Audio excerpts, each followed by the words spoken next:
plan. Thank you for joining us tonight. My name is Priscilla Borders. I'm the Advocacy and Outreach Coordinator for the Interfaith Children's Movement. And thank you for joining us tonight for this informative discussion, which focuses on juvenile justice and efforts to raise the age, which expands juvenile jurisdictions to include all 17-year-olds. And as you know, Georgia still remains an outlier, and that is one of 3 states in the nation, and that still does not, has not expanded juvenile jurisdiction to include 17-year-olds. So that's why we thought this was an informative discussion, so we can get the facts and data that underlies the work to raise the age, not only nationally, but specifically in Georgia, as we tackle and fight for support of House Bill 272, the Raise the Age bill. So before we begin, I want to provide a couple of formalities. Please note that this presentation tonight is being recorded. And if you can, make sure you're on mute, but there will be an opportunity for your Q&A after this presentation, and we'll monitor the chat to make sure we'll capture everybody's questions as well in case there's anything in the chat. And once again, I'd like to thank Marcy personally for exchanging communications with me, particularly over the holidays, to make sure that we have this program available for you here tonight. But let me introduce Marcy. Marcy Mistreat is the Director of Youth Justice at the Sentencing Project, working to keep youth out of the adult criminal justice system. Marcy is the former CEO of Campaign for Youth Justice, a national initiative created to end the prosecution, sentencing, and incarceration of children in the adult criminal justice system. Under Marcy's leadership, CFYJ has helped drop the number of youth in the adult system by more than 70%. In addition to 2 federal laws and more than 100 state laws were passed by 40 states and DC, making it more difficult to treat children as if they were adults. Her work at CFYJ was recognized by the MacArthur Foundation's Models for Change and the Open Society Institute Justice Roundtable. After CFYJ closed its doors in 2020, Marcy brought the work of the campaign to the Sentencing Project. So we appreciate you for joining us here tonight and for allowing us to partake in this presentation. So Marcy, you have the floor. Thank you so much, and it's really great to meet all of you. I want to appreciate you on a Wednesday night, right around dinner time, jumping on. I know probably many of you have been on and off Zoom and in meetings all day today. So it'd be great if we could make this as much of a conversation as possible. I would, you certainly all know Georgia better than I do, but I'm happy to answer any questions that I have, that you have about my experience in other states. I am gonna share my screen. I did create a PowerPoint. I kept it very short because I really did want us to have a discussion, but I do have another PowerPoint kind of on the side open that has a lot more detailed information. So if you really do want to dig in. One thing I want to acknowledge up front is that the data that we have only goes through 2018. Georgia has published its 2019 data publicly, except for it was so wackadoodle and didn't make sense. Like the numbers of juvenile arrests went plunged so dramatically. It just no one was responding to our request to understand why that was, which is why I left off the most recent data. But, and then they should come out with 2020 data pretty soon publicly, even though it's 2022, it's always a delay. So please forgive me for that being a little bit outdated. Okay, let's see here. Oh.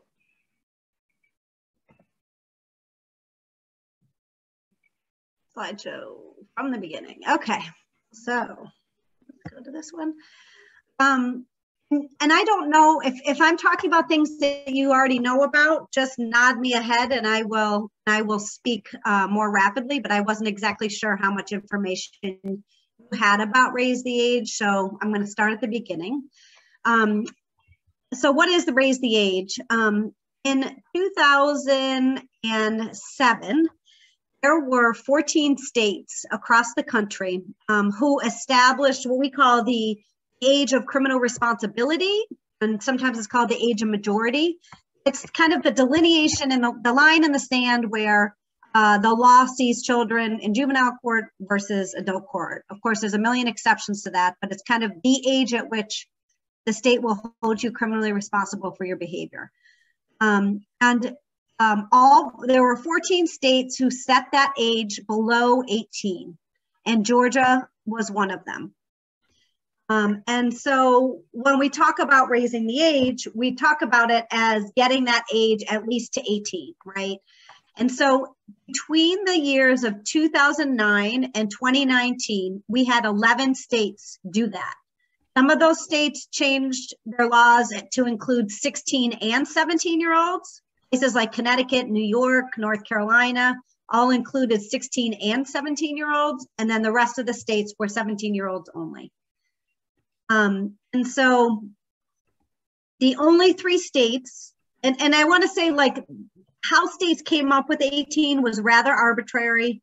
I don't know if you guys know, but the juvenile court as a separate court has only been active in the United States about 125 years. And so states kind of arbitrarily set 18 back then. Some of that, Rhode Island was lower for a while, then back up, then down, but for the most part, states settled on 18.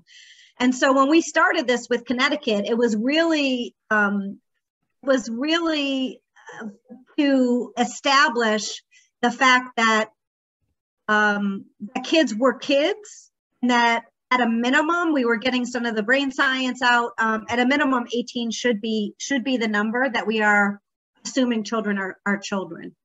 And the first law was passed in Connecticut the same year that the Supreme Court found unconstitutional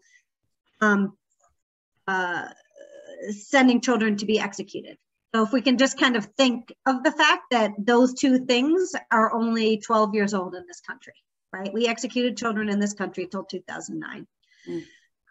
So that's pretty, kind of gives you a context. Since then, we've had 11 states change their laws. The idea was to close that front door to the adult system and make it firm. And in that time, we have brought back 200,000 children every year have been returned to juvenile court from the adult system by these laws. So when Priscilla talked about the 70% drop of children that are transferred to the adult system, these laws are the biggest contributor to that drop, right?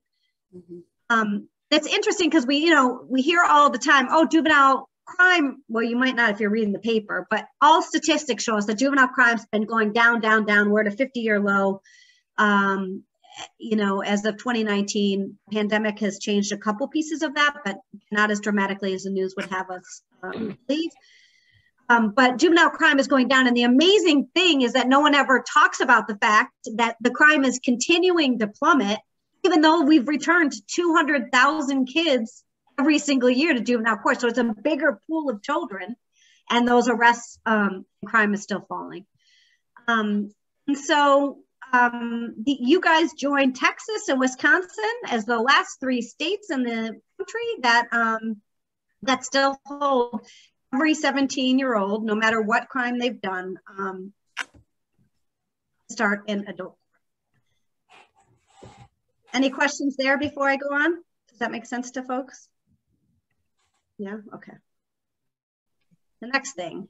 So what's been the impact of these raise the age laws? We worked with another organization called the Justice Policy Institute. They looked at this kind of first group. And these were the first 3 states, and Mississippi joined them.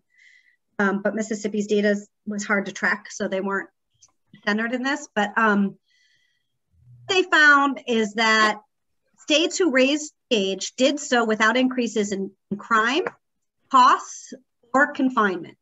So the kids, when states raised the age, crime didn't go up.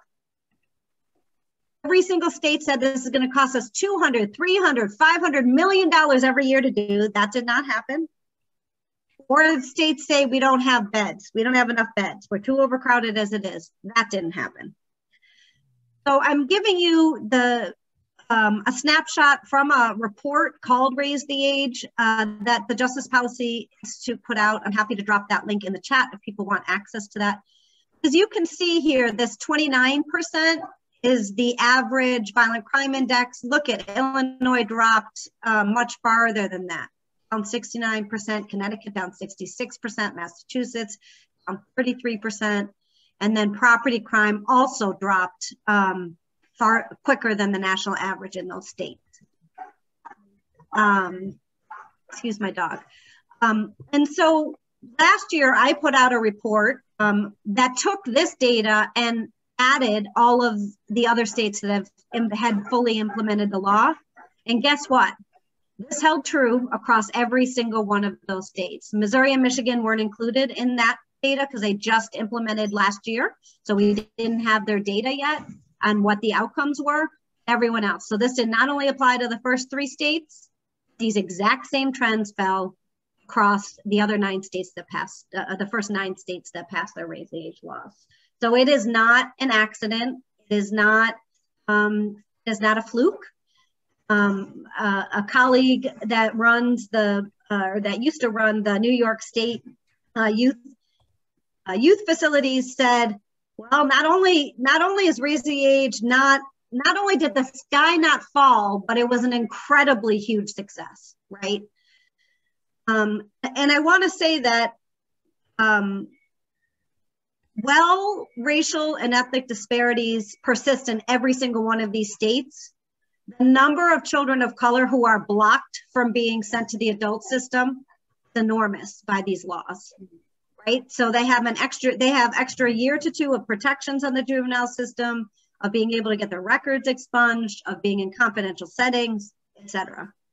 It's a big deal in terms of kids moving forward with their lives. Questions?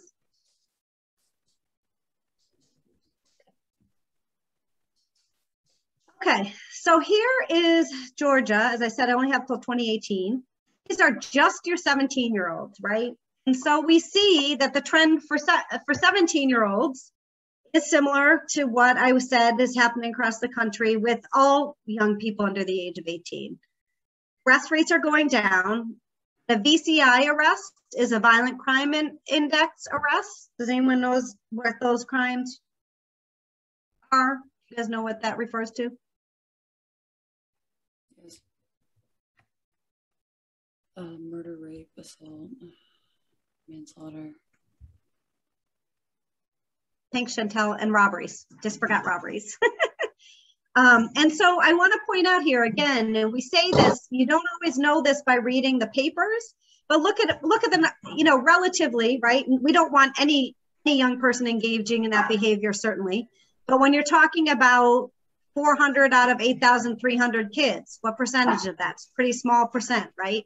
500 out of 7,800 kids. Very small percentage of kids engage in violent and dangerous behavior, right? And that looks a lot like 16-year-olds and 15-year-olds. And I want to say that while I support raise the age laws, we do not keep every child out of the adult system. And that will be true in Georgia as well. Georgia, even if you raise the age to 18, Georgia has a statute called the 440 that requires and mandates that children that are charged with one of these VCI and a couple other charges automatically start in adult court. If Georgia raises the age, those children will still start in adult court. It does not deal, it's a different pathway, it's a different avenue, it's a different decision-making power. And so those children are not part of the children that will benefit. That's the next step, right? Those children will not be excluded. So when you hear people start to talk about, you're going to let murderers out on the street if you raise the age, that is 100% untrue in Georgia and in many of these other states. Okay. However, this very small percentage is also very consistent. Kids are involved with about 8% of all violent crime in the country. So the fact that it's between 5 and 10% of the arrests of 17-year-olds lines right what we know. That happens everywhere else. In the 1990s, that number was higher, was almost double that, close to 20%. So that 8% is still pretty low. Hey, Miss Marcy. Can you name the three crimes again for us, please? It is murder, rape, assaults, robberies. And then those are the FBI categories. States then have aggravating factors. So on this next slide, you can see a little bit. I think that was Ms. Harmon that was asking me that question. You can see a little bit that you have forcible rape in Georgia, robbery, aggravated assault. So it'd kind of be these big 4 numbers would be the big ones on that BCI. Thank you. You're welcome. But I wanted you to see this because this is just, whoops, sorry. Can't control my screen here. Can you guys see this with, even though the little, anyway, these are 18, 20, 18, 17, 16, 15, I think. I can't see on my screen. Real quick. 15, 16, 17, 18. Slide. And you can see what are 17-year-olds being arrested with? Larceny, theft, that doesn't include cars. Other assaults, these are usually between kids, you know, what we call schoolyard fights. Drug abuse, you guys definitely have a drug use and abuse, high rates of drug use in Georgia. Disorderly conduct, all other offenses. Right? You see things like liquor laws, disorderly conduct, those are what we call status offenses, right? They're only illegal because of the minor's age. Gambling would fall into that, right? So again, the fact that we're looking at larcenies, assaults, drug abuse, all other offenses, you are really those offenses are the juvenile court was designed to and can take care of young people that are engaging that behavior. You see here across the bottom, there is some right here, the VCI percentage. Can you see on the second column? As percent of VCI. So you see in 2015, it was 4.9%, 2016, 6.6%, 6.2%, 5.1%. Very small percentage of all arrests. Matches just what the press says, doesn't it?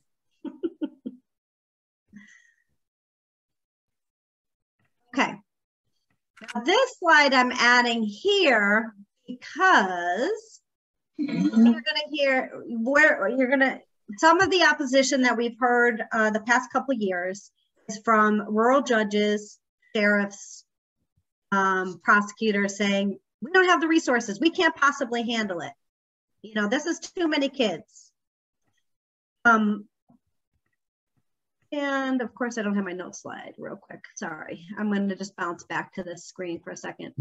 So there were 7 counties with more than 200 kids. An additional 200 kids arrested over the course of a year. 217-year-olds were arrested over the course of the year. Other 11 with more than 100. 18 with more than 50. So when you're talking about more than 50, right, that's roughly an arrest a week. This is 2 arrests a week. This is 4 arrests a week, okay? 123 counties have less than 50. So you are really talking about 18 counties that will have, you know, a considerable number of arrests. But again, for a week, should not be insurmountable to many, right? And I want to point that out to you. And the other thing I want you to keep in mind is one of the reasons that we want kids to be in the youth justice system is that there's off-ramps, right? When you get arrested and you're charged in criminal court, you either pay your bond, right? You get a bond, you pay it, you are on probation. There's not a lot of off-ramps. Right? You might get fined. Juvenile court, a lot of kids are diverted before they actually go to court, right? So only about 60% of kids in Georgia even make it to court, to the front door of court. So if you take that 200 and multiply it by 60, you're talking about even fewer kids. You're only talking about 120 of them will actually go in front of a judge, right? So those numbers are arrests, not the numbers that'll actually hit the courts. You with me? But really, the vast majority, 123, the vast majority of your counties are less than 50 arrests a year.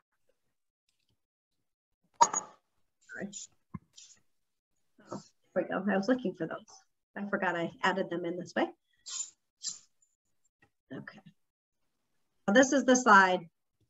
This is the other slide. So if you add up the referrals to juvenile and adult court in 2017, and you go back 5 years, fewer kids.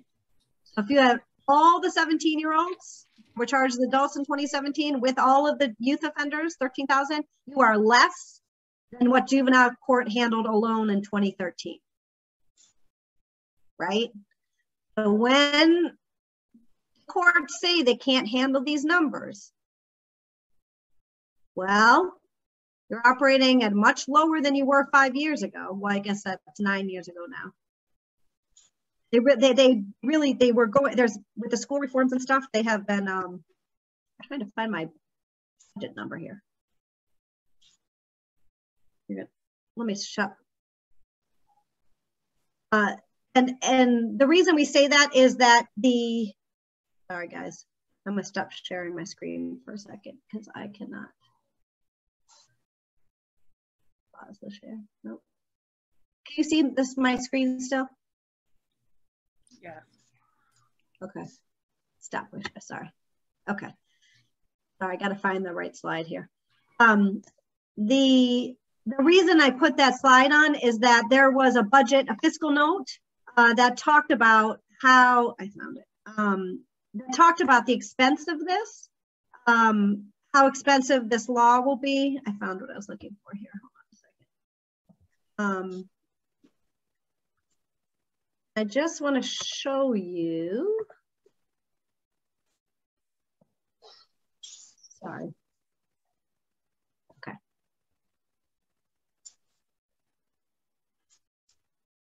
Okay.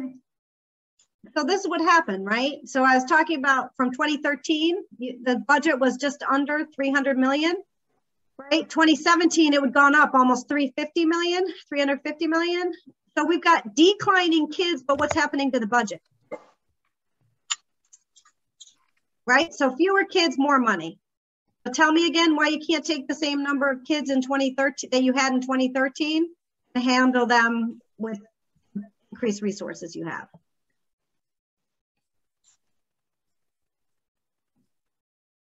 Right? And so that's kind of been our argument. I mean, that's kind of the data in a nutshell. I have, I can certainly send you, there's other slides on here. I just didn't know how relevant they would be. But like, again, here you can look at the dispositions here, right? Look at how these arrests fell, the referrals, right? From 33,000 to 13,000. Right, so when I was talking about those declines, we talked about 17-year-olds only, but this is the 16 and under group. Look, it's fallen rapidly, right? The referrals to criminal court, so about 20% of the kids were going into the adult system under those accepted rules, right?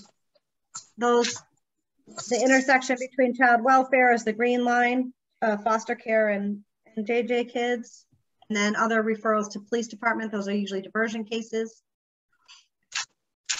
Right, so you really don't have a lot of things going up. So I'm not exactly sure where the argument is that so many more resources are needed.